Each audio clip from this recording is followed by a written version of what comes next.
Bismillahirrahmanirrahim. Assalamualaikum warahmatullahi wabarakatuh dan selamat sejahtera saya ucapkan. Pertama sekali kami daripada kru TV PSS serta seluruh warga Sekolah Menengah Kebangsaan SIK sangat-sangat mengalukan kehadiran Datin di negeri Kedah, kalau cakap di hulu kampung.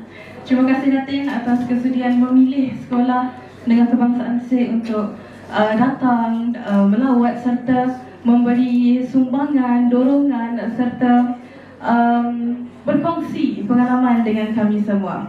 Jadi sebelum kita memulakan podcast santai kita pada hari ini, saya ingin bertanya kepada Datin. Semoga Datin sudi untuk kongsikan kepada kami mengenai latar belakang Datin serta bagaimana perjalanan kerjaya Datin sehingga Datin dapat menjadi seorang yang hebat sekarang. Terima kasih. Assalamualaikum warahmatullahi wabarakatuh. Saya cuma nak buat pembetulan sikit tentang perkataan orang yang hebat sekarang itu. Kerana saya tidak merasakan ianya sangat hebat. Tapi Alhamdulillah, kita bolehlah merasa hebat apabila kita mempunyai silaturahim yang baik, niat yang baik, perkara-perkara yang baik yang kita buat. InsyaAllah kita terus hebat bersama-sama. Okey, saya tidaklah mahu nak kongsi tahun berapa saya lahir, tapi saya sudah mempunyai banyak pengalaman dan saya pernah menjadi seorang guru. Saya bermula di sekolah sekolah rendah Datuk Kelana Putra Lengging Negeri Sembilan, dan kemudian saya masuk ke sekolah menengah di Lengging juga, kampung bonda saya, dan kemudian Form 3 masa tingkatan 4 saya terpilih ke sekolah Seri Puteri, sekolah berasrama penuh. Di sekolah Seri Puteri itu kita memang diajar untuk menimba ilmu, dan kemudian dalam masa yang sama mempunyai kehebatan co-curriculum. Di sanalah saya belajar untuk menjadi pemidato, sebab saya memang pemidato sekolah Seri Puteri, baca sajak, tulis sajak, walaupun saya seorang student pure science. Saya student pure science sebenarnya. Tapi tentang puisi ini saya telah diajar oleh bapa saya sendiri, Haji Baharum, yang keluarga kami ini memang diajar mengarang sejak kecil. Masa di rumah, masa saya kecil-kecil dulu bersama dengan bapa saya, kalau nak kena denda pun kena menulis. Misalnya bapa nampak kami makan berdiri, dia tak suka anak dia makan berdiri. So kalau tertangkap makan berdiri misalnya, dia akan beri kita pen dan pensel. Itu adalah denda sebenarnya yang paling berat, kerana nak menulis kesalahan kita dan nak meminta maaf atas kertas. Jadi itu pun macam satu training untuk anak-anak dia pandai mengarang. Jadi saya pun terpaksalah mengarang apa sebab saya makan berjalan, tajuk dia. Walaupun bapa dah memesan berkali-kali tidak boleh makan berdiri, so kita tulislah. Jadi itulah permulaannya, dan masa kecil bapa saya mengarang sajak dia dan saya masuk dalam pertandingan bulan bahasa kebangsaan, daripada membaca sajak kepada bersyair, kepada menulis puisi, menari, menyanyi, berdebat, berpidato, sehinggalah saya berjaya menjadi Johan-Johan negeri, Johan di sekolah dan juga Johan di Negeri Sembilan. Masa tu saya bertugas kat sana. Lepas tu saya masuk ke Seri Puteri. Di Seri Puteri juga budaya co-curriculum yang baik itu diterapkan, dan dalam masa yang sama kita mesti bagus dalam akademik. Jadi akademik dan juga co-curriculum tu sangat ditekankan. Kemudian masuk tingkatan 6, saya tidak masuk tingkatan 6 sains kerana admat saya kurang sikit, begitu juga dengan fizik, paper fizik. Jadi oleh kerana itu saya memilih jurusan ekonomi, dan saya alhamdulillah saya berjaya masuk ke fakulti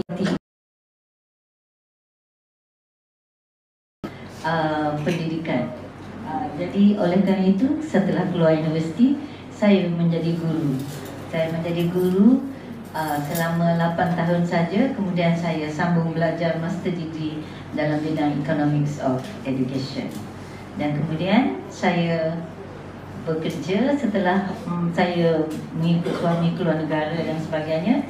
Dan kemudian hari ini setelah umur saya banyak, saya teringat cita-cita saya nak tulis buku juga.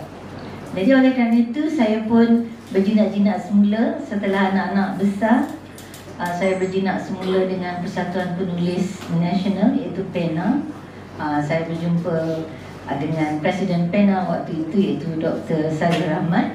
Saya pergilah dengar orang baca puisi.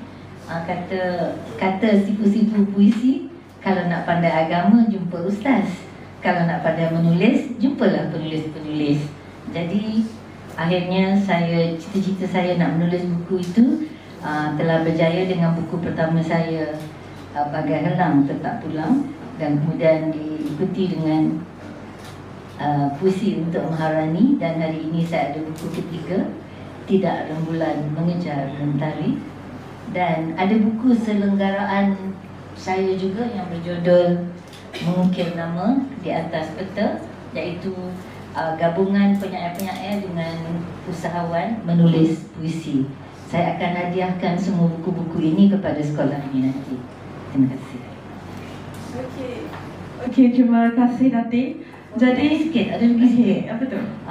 Kerjaya saya maknanya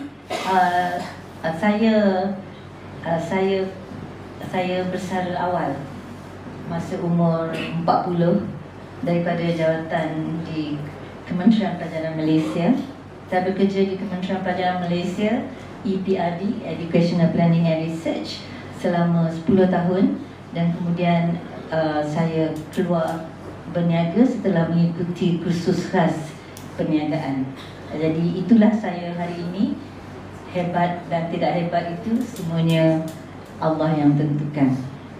Okey, terima kasih Datin. Jadi terbukti dekat sini Datin merupakan seorang yang all-rounders. Semua boleh buat, bukan dari segi penulisan sahaja, malahan dari segi public speaking dan juga akademik, Datin sangat all-rounders. Okey, sebelum tu Datin, tadi waktu Datin turun kereta tadi kan, daripada situ kami dah boleh nampak aura positif Datin tu sehingga sekarang. Dan kami juga kalau bolehlah Datin, bolehkah Datin kongsikan tips ataupun apa amalan Datin untuk kekal positif dalam menghadapi pelbagai cabaran dalam hidup? Untuk kekal positif, kita kena bersyukur. Kita kena terima dan kena menerima takdir. Kita kena berdamai dengan takdir. Allah itu tentukan apa yang dia nak kepada setiap hamba-Nya dan kita terima. Jadi, tapi dalam masa yang sama, janganlah tidak berusaha. Kita mesti ada cita-cita dan selalulah bercakap dengan Allah Subhanahu Wa Taala. Kalau kita rasa penat, kita rasa susah, bercakap pada Allah, ya Allah, penatnya, tolong hilangkan penat ini. Itu saya. Bagi saya, perkara yang sangat rapat dengan saya ialah doa dan bercakap dengan Allah Subhanahu Wa Taala. Dan kemudian kita cuba terima segala perkara dengan positif. Kita mesti selalu senyum. Pasal senyum ni pun saya berterima kasih pada ayahanda saya, sebab dia kata masa saya masa kita masuk pertandingan perbahasan dan sebagainya, ada topik yang ada berkaitan dengan bagaimana kita nak meneruskan hidup. Dan salah satu perkara yang saya ingat dalam fikiran saya ialah kalau tidak pandai tersenyum, tidak boleh berjual beli. Jadi kita, maknanya senyuman ni dia macam satu aura pertama seorang manusia kan, dan satu senyuman tu dia boleh menyebabkan sejuta senyuman lain. Misalnya kalau kita dekat TV misalnya kan, bila kita senyum, orang yang lihat kita pun akan turut tersenyum. Jadi aura pertama yang kena ada bagi manusia ni, dan ia juga merupakan sedekah dari segi Islam, ialah senyuman. Okey, terima kasih Datin. Jadi ingat, salah satu tips untuk kekal positif ialah yang pertama, dekatkan diri dengan Allah Subhanahu Wa Taala, dan yang kedua, sentiasa senyum. Walaupun dalam apa keadaan kita sekalipun, sentiasalah senyum. Betul tak, Cik? Ya, betul. Senyumlah everybody. Okay, senyum. Okay. Seterusnya, sebentar tadi dalam ucapan Datin telah kongsikan mengenai nama Datin serta nama adik-beradik Datin. Jadi, bolehkah Datin kongsikan mungkin dengan sedikit mendalam mengenai nama adik-beradik Datin dan juga nama ahli keluarga Datin yang lain yang berkongsi keunikan nama yang sama? Pasal nama ni tadi saya dah sebutkan, bapa saya memang mencipta nama untuk anak-anak dia. Jadi mungkin perasaan, jiwa, semangat, harapan, aura bapa dan ibu kita pada masa itu macam itulah nama tu akan tersalur ke dalam nama-nama anak beliau.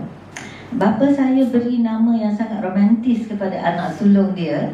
Jelas juga saya dengar nama dia, Rasa Nubari Asmarama. Romantik gila kan? Gila. Jadi nama tu Rasa Nubari Asmarama. Tu anak perempuan. Macam mana? You cuba rasa sendiri macam mana ya bila saya sebut Rasa Nubari Asmarama. Memang sedap lah kan? Okey, itu anak perempuan dia yang pertama, kakak saya itu. Sweet dan ayu orangnya, macam namanya juga. Kemudian bila ibu saya pregnant lagi, bapa saya ni nak anak lelaki. Dia memang nak anak lelaki. Jadi harapan dia memang dia nak boy. Kemudian agaknya dalam kepala dia dah ada lah nama-nama lelaki. Tapi lepas tu masa-masa dulu mana boleh scanning anak dalam perut. Jadi lepas tu lahirlah saya, seorang bayi perempuan. Memang mereka happy, tak ada masalah dapat anak itu rezeki. Tapi mungkin harapan dia, ya awak ada boy, why ada girl pula keluar kan. Tapi jadi bila nama tu dia nak beri nama, mungkin nama saya tu jadi lain sikit daripada nama Rasa Nubari Asmarama. Dia jadi Barupawati Utamaju. Bagi saya Utamaju tu susah nak letakkan nama perempuan, betul tak? Dia ada orang kata macam nama company, macam nama lelaki, tapi dalam nama saya. Tapi bapa saya kata nama tu lebih kurang maknanya Barupawati, ada baru, ada rupa, ada wati, ada wanita, ti tu sejati. Jadi dia kata baru, dia ada rupa, baru lahir, rupawan. Dia nak rupawan pula lah sebab dah lahir anak perempuan. Kemudian wati, wanita sejati. Wati itu dalam Sanskrit adalah rambut panjang, maknanya melambangkan perempuan. Dan Barupawati Utamaju. Jadi utama tu ialah perkataan utama yang maknanya utama, sentiasa utama, maju. Jadi suka maju je lah, sebab tu dia tak namakan anak dia ni saya ni, dia tak namakan Sabaria. Jadi dia kadang-kadang tak berapa sabar lah dia nak utama, nak maju tu. Tapi dia ada eloknya, banyak eloknya, tapi ada sedikit juga tak eloknya kan, sebab asyik nak maju je kan. Very kompetitif masa anak-anak dulu. Tapi akhirnya saya tahu bahawa utamaju tu dia kata dalam maju tu ada ujungnya ialah Jumaat. Sebab saya lahir pada hari Jumaat, masa dia nak pergi solat Jumaat, orang nak solat Jumaat, orang kata orang yang lahir Jumaat ni baik-baik kan. Macam saya lah tu. Betul baik. Jadi Barupawati Utamaju, itulah nama saya, lebih kurang itulah makna dia. Dan saya usung nama itu sepanjang hayat saya, dan saya harap harapan bapa saya meletakkan nama itu dapat saya bawa sampai ke akhirat. Dan saya doakan bapa saya dan ibu saya masuk syurga bersama-sama dengan saya nanti. Amin ya rabbal alamin. Okey Datin, waktu awal-awal Cikgu Rahiza bagi tahu kami, Iman, Datin Barupawati Utamaju nak datang, boleh tak tolong jadi MC podcast kejap. Lepas tu saya tanya cikgu, nama pena ke cikgu? Lepas tu cikgu cakap bukan, nama betul, Datin Barupawati Utamaju binti Baharom. Dan betul apa yang Datin cakap tadi. Mungkin waktu pertama kali nak sebut nama tu mungkin akan tersasul, tapi bila dah ingat, susah untuk dilupakan. So awak ingatlah nama saya ni. InsyaAllah saya akan ingat sampai bila-bila. Siapa ingat tak? Saya pun orang pertama yang kena ingat sampai mati. Saya mungkin kedua atau ketiga. Luffy yang kedua lah. Tapi yang paling main sekali Saiful. Okey, Datin, kami difahamkan Datin sangat teruja untuk datang ke Sekolah Menengah Kebangsaan SIG. Jadi mungkin apa motif ataupun objektif Datin untuk datang ke sekolah kami yang orang cakap kalau negeri-negeri lain, Datin, waktu saya pergi jadi MC kebangsaan hari itu, negeri-negeri lain ataupun daerah lain, biar diorang tahu kami ni merupakan pelajar Sekolah Menengah Kebangsaan SIG, apa yang terlintas di fikiran mereka adalah sekolah daerah SIG itu sendiri merupakan daerah yang diceruk hulu. Mereka tak expect terdapat bakat-bakat yang bersinar di SIG ni. Jadi macam mana Datin boleh terdetiknya untuk datang ke sekolah kami? Okey, sebahagian daripada apa yang saya nak jawab tu telah dijawab sendiri oleh siapa nama you? Iman. Dia telah dijawab sendiri oleh Iman. Dia sendiri dah tahu jawapannya. Okey, tapi kalau friendly speaking, saya datang sebab saya nak jumpa Saiful. Saiful dengan Saiful Amin. Kerana masa dia mendeklamasikan sajak saya tu, saya tidak ada di dalam negeri. Jadi saya rasa Allah sayangnya kan, sebab banyak-banyak tarikh yang diberi, tarikh yang saya berada di luar negara. Jadi saya betul-betul nak support ataupun nak sokong Saiful Amir untuk dia menang. Tapi saya rasa dia sudah memenangi hati saya. Sebab saya rasa dia telah membaca, telah mendeklamasikan puisi itu dengan baik. Menang atau kalah itu ialah perkara kedua. You all jangan jealous. Saya ni bahasa saya memang sangat romantis. Jadi kalau awak berkawan dengan saya, memang macam ni dah saya bercakap. Jadi pertama memang saya nak jumpa Saiful. Dan yang keduanya saya nak jumpa cikgu pembimbing. Mana cikgu pembimbing tadi? Cikgu pembimbing tu yang saya nak jumpa, dua-dua orang ni, sebab kami berdua ada bercakap dalam video call. Jadi bila kita dah cakap dalam video call tu, kita dah ada sedikit bonding yang serasi dan suka each other. Jadi saya berdoa pada Allah supaya saya dapat berjumpa. Itu sebab pertama. Sebab yang keduanya ialah saya nak buat serahan buku. Saya nak buat serahan buku-buku saya ni untuk library sekolah ini. Saya nak jumpa pengetuanya.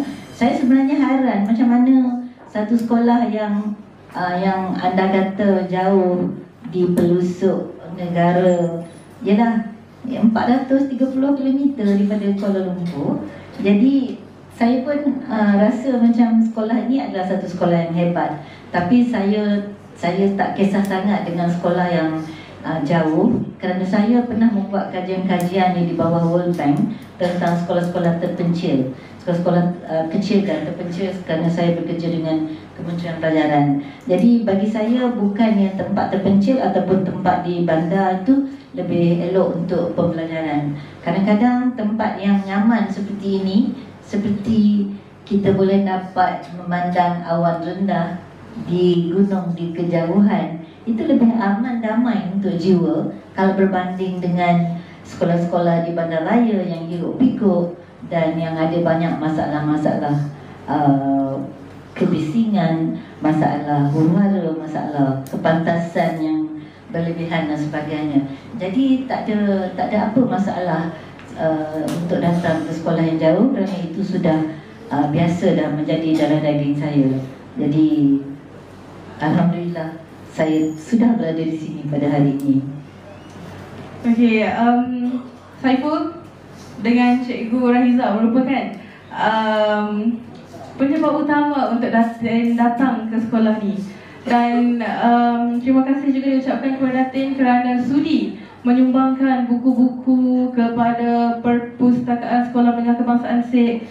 Diharapkan agar semua warga Sekolah Menengah Kebangsaan SIG dapat membaca, dan bukan sekadar membaca tetapi menghayati setiap bait-bait perkataan yang terdapat dalam buku Datin. Parmawati. Okey, sebenarnya saya tak habis lagi yang bahagian pertama tadi. Itulah, you panggil saya bercakap. Saya tak adalah nak cakap panjang sangat, tapi kena lepaskan juga apa yang tersimpan dalam hati.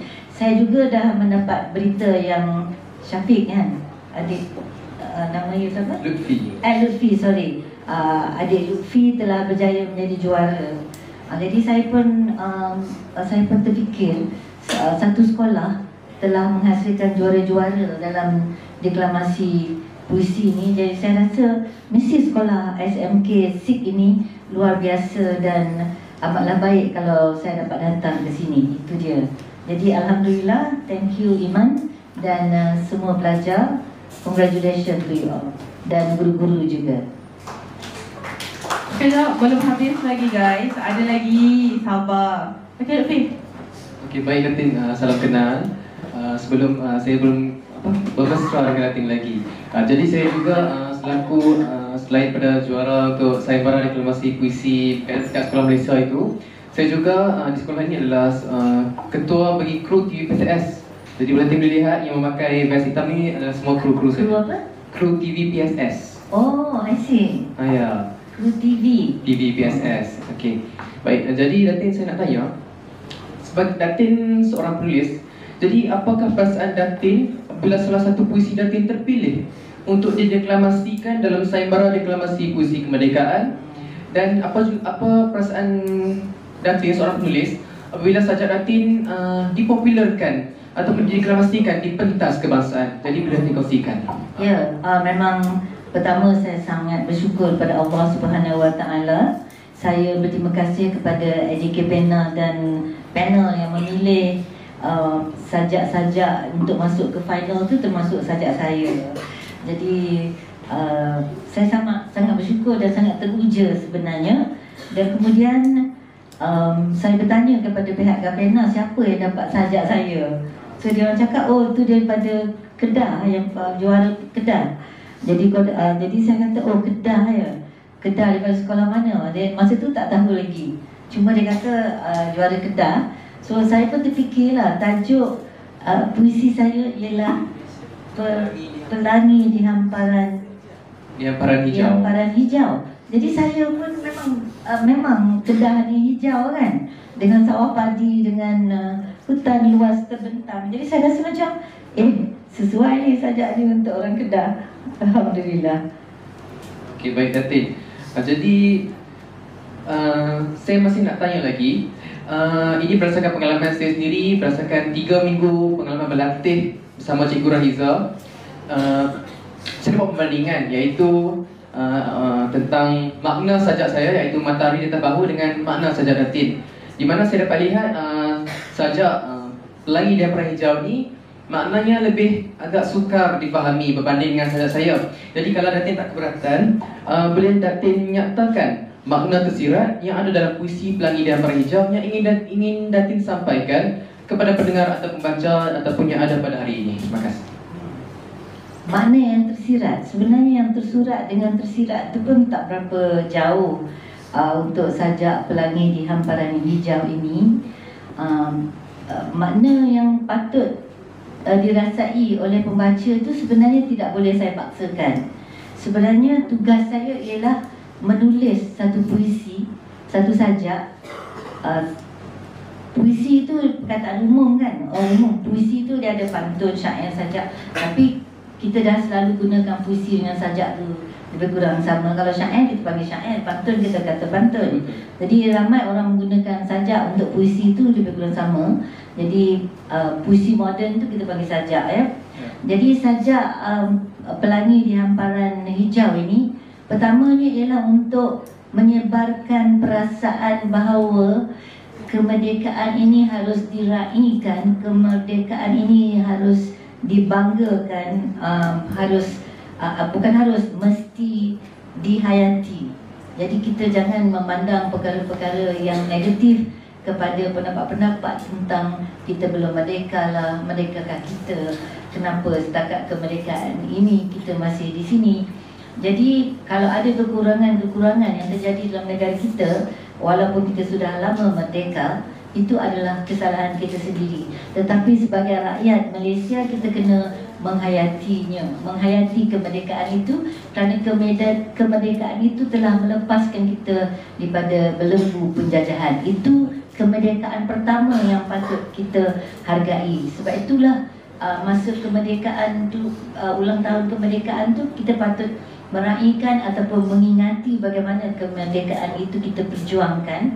Dan kemudian setelah banyak tahun, sebab tu dia kata lama sudah kita kan, lama sudah tu, memang saya suruh lama sudah kita menghayati kemerdekaan tu. Jadi kita dah banyak perjuangan dalam kemerdekaan tu. Jadi cubalah kita lihat apa yang kita dapat kecapi. Adakah kita berada pada tahap ini kalau kemerdekaan itu tidak ada?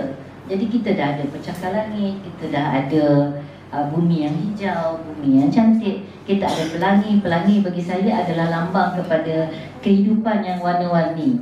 Jadi kehidupan warna-warni ini tak semestinya semuanya baik. Jadi kalau pelangi itu maknanya adalah simbol kejayaan juga. Jadi ianya adalah kejayaan untuk kita bebas bergerak dalam negara kita untuk strive for excellence. Maknanya kita kena dapatkan kejayaan. Jadi dalam kita ingin melangkah kejayaan di peringkat dunia dan di peringkat negara, banyak juga cabaran-cabaran yang Allah telah beri. Tapi kalau kita bandingkan dengan negara lain yang lebih mencabar, kadang-kadang dugaan mereka dengan gempa bumi, dengan kehancuran lain, dengan peperangan, kita adalah negara yang bertuah. Jadi teruslah menghargai pelangi di hamparan hijau. Okey, baik. Saya tanya ni kerana saya sebagai seorang pengajar juga mengalami kesukaran untuk memahami sajak Latin kerana bintang lalu saja saya sudah faham apa maksud yang ingin disampaikan oleh penulis tersebut. Tapi untuk sajak Latin ni berbeza daripada sajak yang lain. Berikan tepukan. Terima kasih. Okay, kata orang kalau sajak tu susah sikit nak difahami, tu kena fikir-fikir lebih, tu sajak tu lebih bagus. Ya. Okey, Datin. Jadi boleh Datin berikan sedikit kata-kata semangat atau harapan kepada deklamator kita, iaitu saudara Muhammad Syaiful Amir pada masa akan datang. Okey, khas untuk Syaiful pula ke? Okey, sebenarnya untuk Syaiful teruslah belajar rajin-rajin. Bagi saya, tak kiralah kita nak menang deklamator ke, pertandingan sayembara deklamasi, atau kita nak jadi apa saja, dapatkan degree dululah. Bagi saya menimba ilmu tu perkara nombor satu. Saya seorang guru, sekali jadi guru, selama-lamanya guru. Jadi bagi saya timba ilmu tu nombor satu dulu. Sebab you hebat macam mana pun, nanti kalau you fail dalam ujian-ujian, kita tetap juga gagal. Jadi kenapa kita nak terima kegagalan? Jadi untuk tidak gagal dalam akademik, kita mesti berusaha bersungguh-sungguh. Jadi niat dan fokus yang pertama kita, apabila kita jadi pelajar, tugas kita ialah belajar. Jadi kita tunaikan tugas tu dahulu. Jadi kadang-kadang sebenarnya saya ada membuat kita di peringkat degree, master degree, kita mengkaji kenapa orang tu kena belajar tinggi-tinggi. Kalau tak belajar tinggi pun kadang-kadang boleh jadi kaya raya, boleh jadi jutawan juga. Tapi sebenarnya ada banyak jawapan kepada itu. Misalnya yang pertama, jawapan dia, seorang yang ada berpelajaran tinggi, dia boleh mengajar anak dia sendiri dan mengajar orang lain. Tapi kalau kita tidak belajar tinggi, kita kadang-kadang tak dapat nak mengajar orang lain. Jadi dia macam dia pahala dia kat mana? Macam kalau kita pandai mengaji untuk diri kita sendiri, tapi kalau kita dalami lagi cara mengaji, kita dapat mengajar orang lain pandai mengaji, pahalanya lebih bagus. Jadi kalau macam di Amerika, seorang pekerja di jalan raya yang menggerudi jalan tu, gaji dia sama dengan profesor di universiti kat Boston tu. Jadi sama, kalau dia dapat misalnya 10 ribu ringgit ke misalnya, orang yang kerja gerudi itu pun boleh dapat 10 ribu. Tapi kenapa kita sebagai pendidik kena suruh student kita belajar sampai dapat ijazah, sampai yang peringkat yang tertinggi? Kerana seorang penggerudi itu mungkin tidak boleh mengajar apa-apa pun walaupun anak dia sendiri. Tetapi seorang profesor boleh mengajar ramai manusia, dan pendidikan ini efek dia adalah besar kepada negara dan bangsa. Jadi belajarlah setinggi mungkin, dan kemudian nak jadi deklamator, jadilah deklamator. Nak jadi penulis sambilan macam saya menulis ni sambilan saja ya. Nak jadi usahawan, jadilah usahawan. Nak kaya raya, jadilah apa pun. Tapi get your degree first, please. Ya, tolong belajar rajin-rajin, buktikan kepada sekolah, buktikan pada diri anda sendiri anda boleh belajar. Dan boleh dah masuk universiti, dapat degree. Lepas tu barulah berkecimpung dalam masyarakat. Itu pendapat saya. Terima kasih. Okey, baik, sungguh kata-kata yang memberi inspirasi ya. Jadi ini bukan untuk saya saja, tapi untuk kita semua yang hadir pada hari ini. Jadi pelajar-pelajar bolehlah mengambil kata-kata semangat ini sebagai motivasi kepada diri untuk menambah baik baik diri kita bagi mencapai kejayaan pada masa akan datang. Okey. Jadi hadirin dan hadirat sekalian, pastikan anda mendapat degree dahulu, barulah anda berkecimpung dalam bidang lain, ataupun sewaktu anda mendapat degree tersebut, anda berkecimpunglah dalam apa sahaja bidang yang anda minati, tidak kira sama ada dalam bidang penulisan, pengacaraan, deklamator dan sebagainya. Tetapi boleh Datin.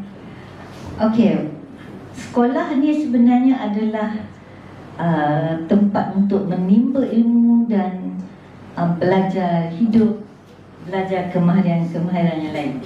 Sebab itulah di sekolah ni dia ada akademik dan ada co-curriculum. Walaupun saya menekankan akademik ini, tetapi co-curriculum ataupun apa-apa yang di dalam kelab-kelab di sekolah ni sebenarnya adalah arena ataupun tempat untuk kita belajar dalam hidup sebenar di luar sana.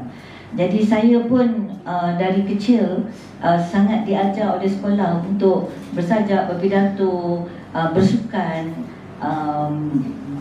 menjadi pemimpin. Jadi co-curriculum ni kita buat, tapi jangan tinggalkan pelajaran. Itu saja. Okay, jadi pastikan anda semua setarakan antara co-curriculum dan juga akademik. Okey Datin, Datin telah banyak terlibat dalam aktiviti penulisan dan penghasilan karya. Jadi boleh Datin kongsikan karya Datin dan juga keistimewaan karya Datin kepada semua? Sebenarnya jawab soalan tu sebenarnya elok diaju kepada sastrawan negara ataupun penulis-penulis yang memang penulis penuh masa. Saya sebenarnya menulis ni sebagai hobi saja. Saya lebih suka dikenali sebagai seorang usahawan atau seorang ahli perniagaan yang menulis. Jadi maknanya usahawan yang menulis, tetapi saya bukanlah penulis sepenuh masa. Dan saya tidak menganggap bahawa saya sangat banyak menulis. Saya hanya mula menulis pada tahun 2016 dan saya mempunyai 4 buah buku sekarang. Saya sangat tekun dalam menulis dan saya menulis di segala situasi. Ada orang dia mesti duduk dalam bilik yang nyaman saja. Bagi saya, lagi banyak saya berjalan, lagi banyak saya mengembara, lagi banyak idea yang saya dapat. Bagi saya, buku-buku saya ni bukanlah luahan perasaan biasa-biasa. Dia bukannya bergaduh dengan suami, lepas tu besok pagi tulis saja. Lepas tu nak jadikan buku. Saya tak buat macam itu. Bagi saya, semua sajak saya tu saya dah baca dan saya dah ada orang yang membaca ke semua buku saya. Tak ada satu sajak pun yang serupa. Jadi kita bergerak dengan masa dan bergerak mengikut tempat Masa saya melihat Midnight Sun, lainlah sajaknya. Masa lihat Aurora Borealis di Iceland, lain pula sajaknya. Selalunya tempat-tempat yang saya pergi tu saya akan nampak 4-5 sajak. Di Frankfurt, masa nampak apa-apa di Frankfurt tu, dia akan mengilhamkan kita. Jadi ilham itulah yang berbeza-beza apabila kita banyak mengembara. Dan saya rasa bagi saya lah, kelainan dalam buku saya itu ialah isu-isu yang diketengahkan tu adalah pelbagai. Dia bukanlah saja isu agama, bukanlah saja isu pendidikan, dia ada isu ekonomi. Kalau saya tengok bangunan, misalnya masa saya pergi ke Johor, ke sebuah hotel yang terkemuka di situ, saya lihat macam mana bangunan tu dia punya persegi, dia punya architecture yang berbeza-beza. Dan kalau kita pergi ke Dubai, saya baru ni bercuti di Dubai juga. Jadi ada macam-macam idea yang apabila kita lihat sesuatu tu kita berfikir. Jadi pemikiran itulah yang membezakan sajak-sajak. Bagi saya dalam buku saya tu, apa yang saya tulis tu bukan luahan perasaan biasa-biasa, tetapi pemikiran-pemikiran hasil daripada pemerhatian, hasil daripada bacaan, hasil daripada pengalaman pergi ke merata-rata tempat di penjuru dunia ini. InsyaAllah silalah baca buku-buku saya. Saya menulis untuk saya dibaca, bukannya untuk disimpan sahaja. Jadi selamat membaca ya semua. Okey, jadi pastikan anda semua membaca ke semua buku Datin, buku yang telah Datin berikan ke pusat sumber kita. Datin, sebentar tadi sewaktu ucapan Datin ada menyatakan bahawa Datin tidak akan mula menulis selagi Datin tidak membaca Al-Quran ataupun tadabbur beberapa kali. Jadi adakah hasil penulisan Datin itu merupakan ilham daripada tadabbur tersebut? Ya, betul. Saya sebenarnya tak nak menulis sebelum tu, walaupun saya dah menulis. Saya dah menulis dan karya saya pertama telah tersiar dalam Utusan Melayu pada masa saya tingkatan 6. Lepas tu saya menulis di majalah-majalah, dan kemudian saya menulis dan saya simpan, saya menulis dan saya simpan. Dan kemudian ada juga yang late husband saya minta saya menulis dalam untuk peristiwa-peristiwa, ada yang minta saya menulis macam-macam lah. Menulis ni kadang-kadang ilham, datang daripada ilham, dan kadang-kadang datang daripada tempahan juga yang menyebabkan kita fikir, kita buat kajian dan kemudian kita tulis. Jadi soalannya tadi maksudnya apa? Maksudnya adakah karya yang Datin hasilkan itu Datin dapat ilham daripada selepas Datin tadabbur? Oh, yang pasal tadabbur bukan pengembaraan ya. Memang daripada tadabbur. Saya sebenarnya adalah peminat tegar program Quran Time. Saya suka sangat dengan Ustaz Fazrul dan juga dua Termizi dengan Tarmizi itu, kerana mempunyai suara yang mempesona bagi saya dan cara bacaan yang sangat hebat. Masa dia bermula daripada permulaan pandemik masa kita berperintah PKP, kawalan pergerakan. Saya pula macam terpikat dengan program tersebut. Tapi sebelum tu kita dah ikut banyak-banyak kelas tadabbur dan baca Quran. Tapi tadabbur yang itu sangat luar biasa kerana Ustaz Fazrul tu mempunyai latar belakang sains dan yang tinggi ya. Jadi cara dia mentadabbur Quran tu saya rasa sangat-sangatlah modern way untuk melihat Al-Quran tu, dan saya sangat gemar. Dan setelah beberapa kali ulangan-ulangan dan mentadabbur tu, baru saya ada keyakinan bahawa kita harus menulis. Sebab selagi kita tidak menulis, kita tidak menghasilkan sesuatu untuk warisan, untuk anak, untuk cucu dan sebagainya. Jadi oleh kerana itu, saya mencabar diri saya untuk menulis. Setelah kita mentadabbur Al-Quran, keyakinan kita akan berada pada tahap yang tinggi kerana kita tidak boleh menulis yang tidak dibenarkan oleh Al-Quran. Jadi saya berdoa pada Allah, apa yang saya tulis itu tidak ada yang tidak benar sepatutnya.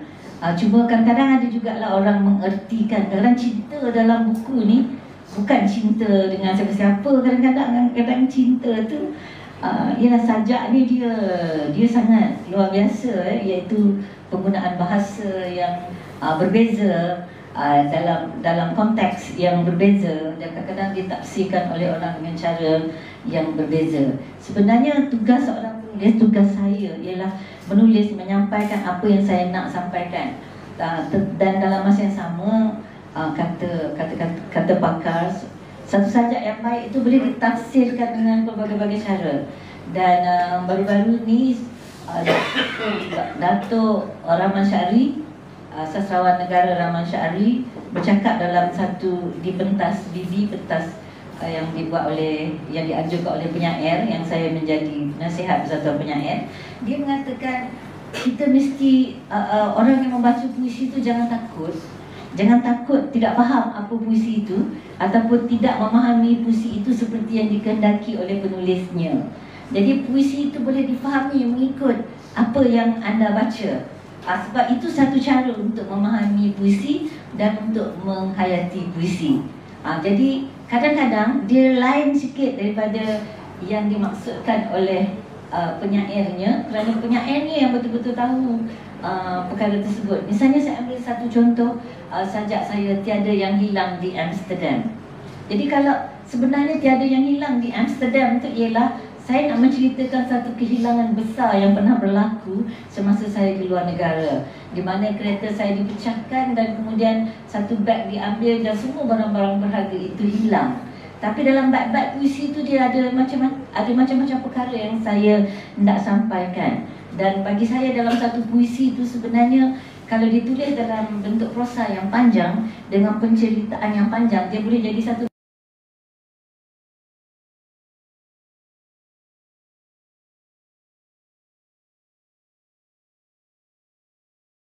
Tapi saya lebih memilih untuk terserah,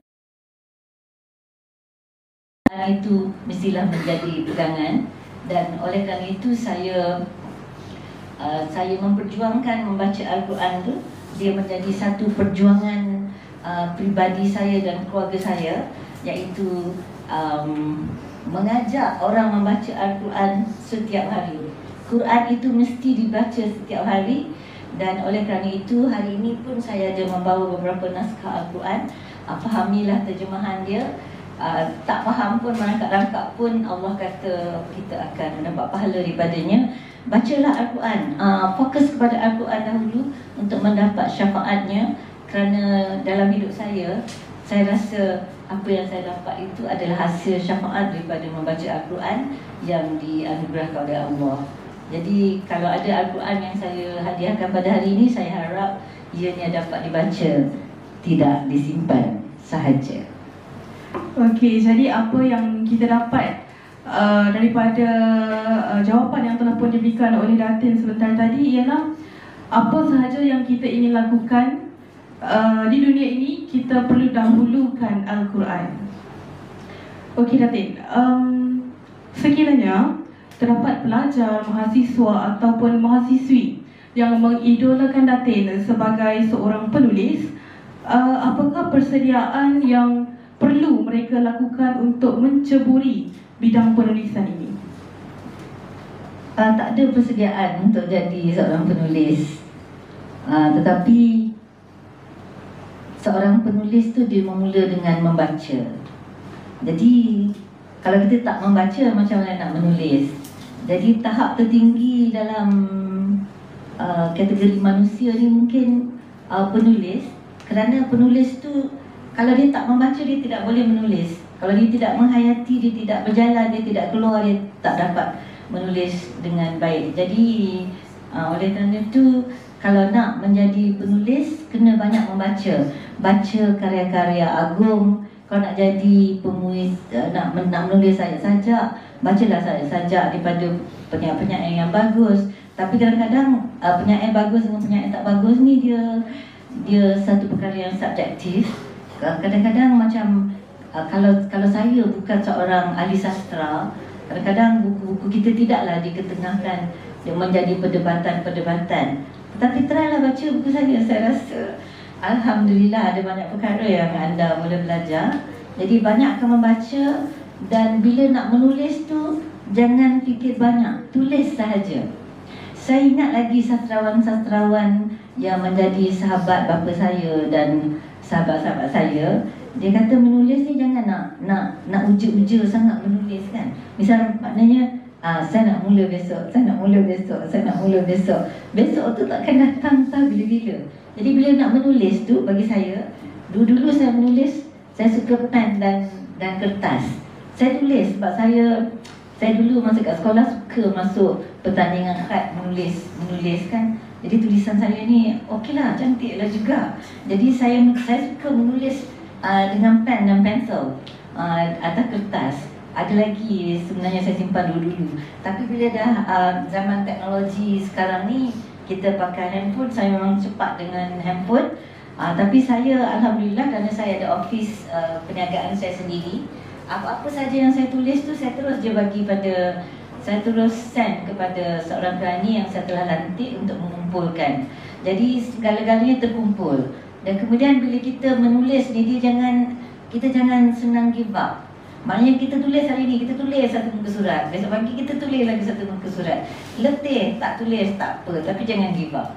Jadi terus saja menulis. Kadang-kadang ada orang dia berfikir bahawa bila nak jadi penulis ni kena terus tulis yang besar-besar. Saya rasa mungkin tidaklah. Tulis saja apa saja. Lepas tu you boleh edit semula. You boleh kalau apa tu pakar-pakar selalu cakap, you kena peram dulu tulisan you.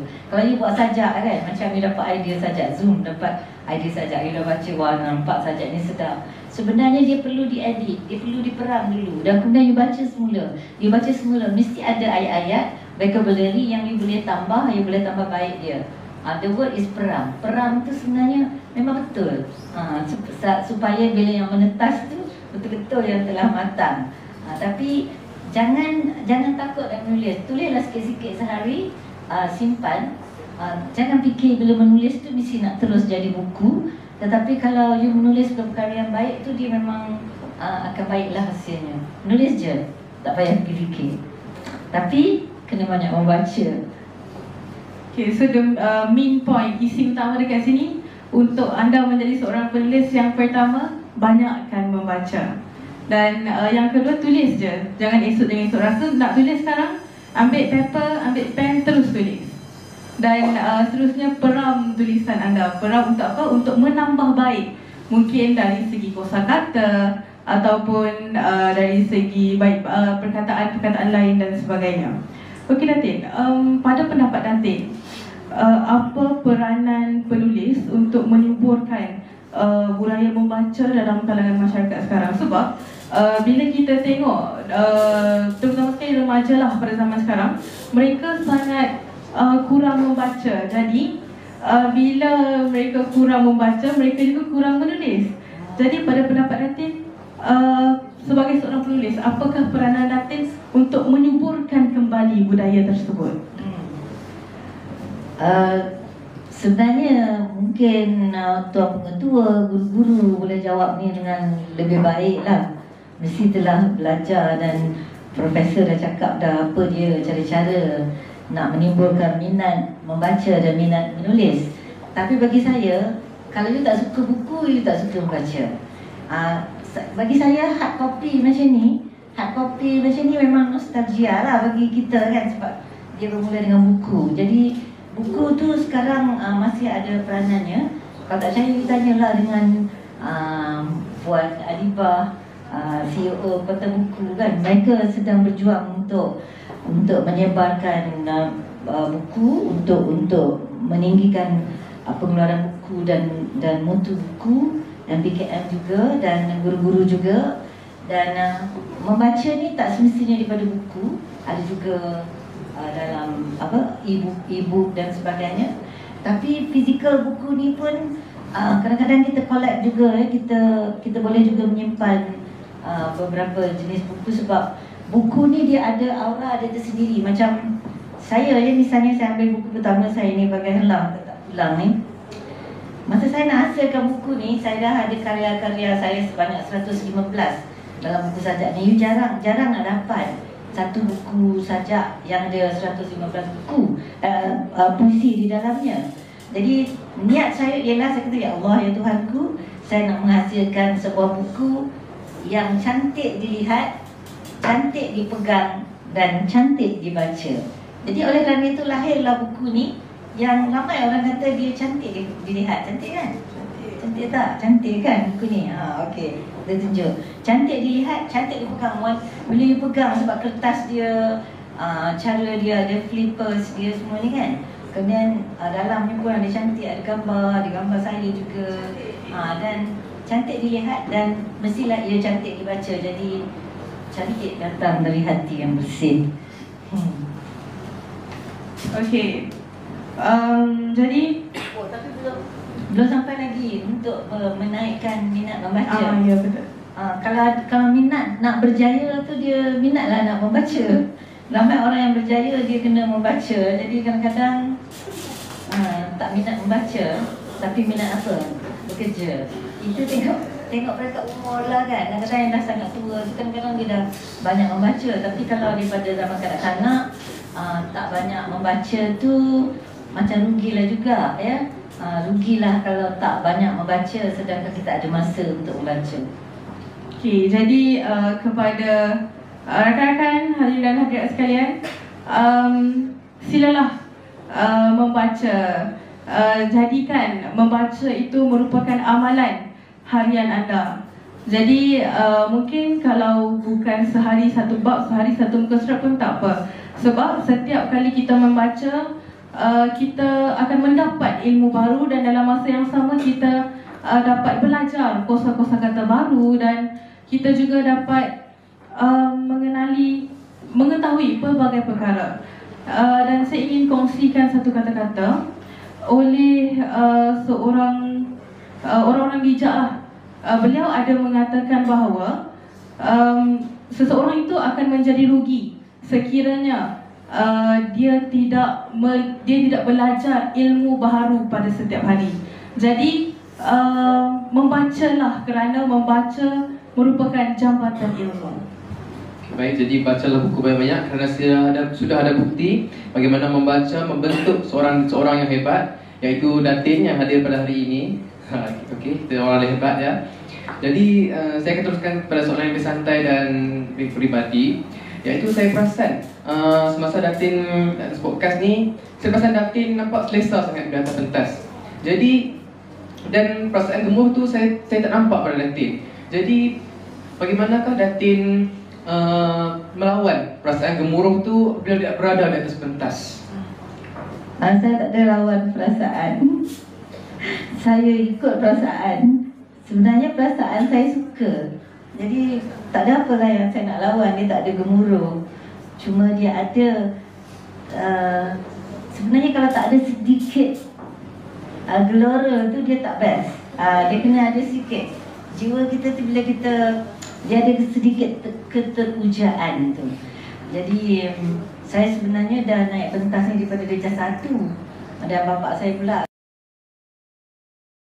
Jadi mungkin stage fright ni kan, ketakutan pentas tu tidak adalah pada saya. Tapi walau bagaimanapun, kalau nak naik pentas, tak nak takut, kenalah bersedia. You kena bersedia mentally dan physically.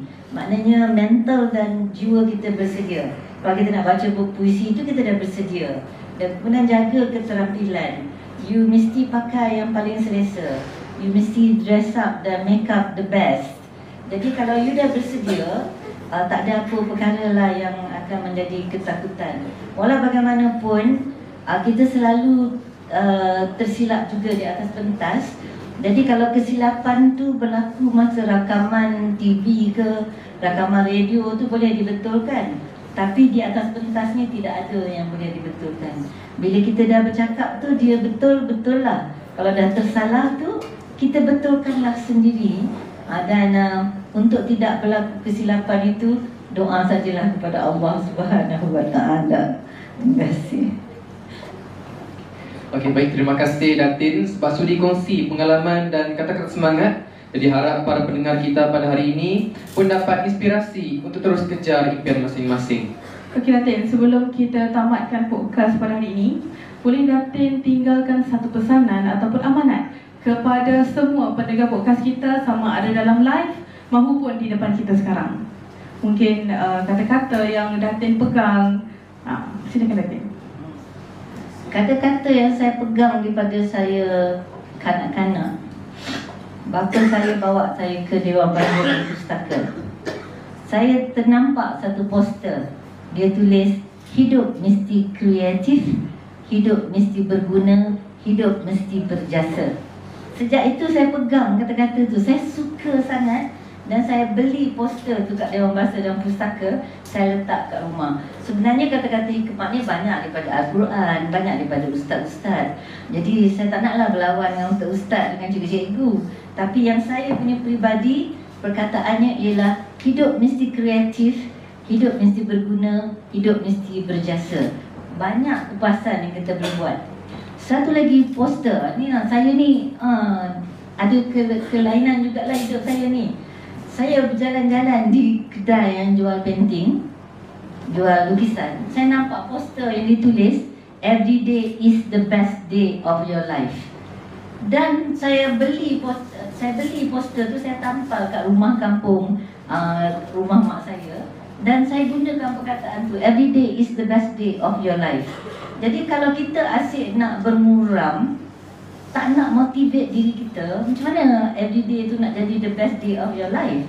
Jadi kalau orang kata apa perkataan-perkataan yang menjadi motivasi diri itu, yang lain-lain yang ada dalam agama, yang dalam doa-doa kita, dalam zikir-zikir kita tu, dalam Quran tu ada banyak.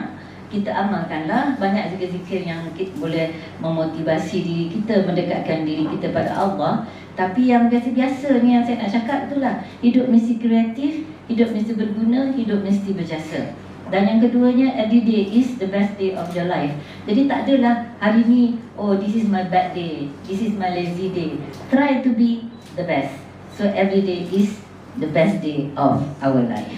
Okey, terima kasih diucapkan kepada Datin Barupawati Utama Jubaharum atas kesediaan Datin datang ke Sekolah Menengah Kebangsaan serta menyertai podcast kami yang tidak seberapa ini.